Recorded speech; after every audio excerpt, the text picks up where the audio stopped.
একটি সুন্দর সুস্থ নির্বাচন হবে। দীর্ঘ 17 বছর যে নির্বাচনের জন্য আমরা অপেক্ষা করেছি, দীর্ঘ 17 বছর আমাদের যে নেতাকে তারা প্রবাস জীবনে বাধ্য করেছিল, আজকে আল্লাহর রহমতে জনগণের দোয়ায় তিনি দেশে ফিরে এসেছেন।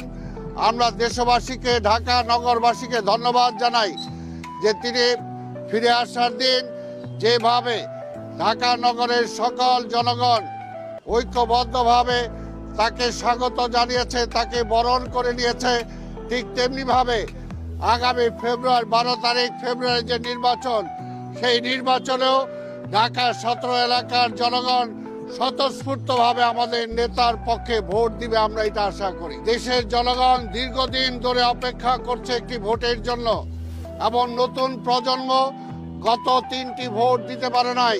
তাই আজকে নতুন প্রজন্মের সকল ভোট ধানের শীষের পক্ষে হোক, এটা আমরা সবাই আশা করি।